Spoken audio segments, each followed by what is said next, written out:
Now, before we start running JMeter Docker containers as master and slave, we need to first create a Java Keystore file, which will import the Redis database server certificate as a trusted certificate. In order to generate this Keystore file, we will use the key tool utility.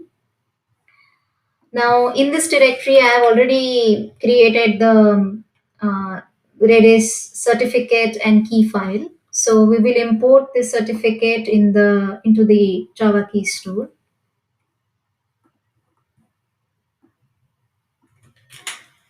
So this is the command to generate the key store, which will import this certificate file. And this is the store pass for the generated key store file.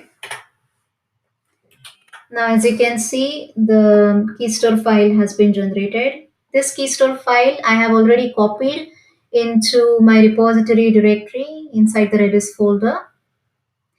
And this Keystore file will be later used to be mapped as a Docker volume in a JMeter Docker containers, both master and slave.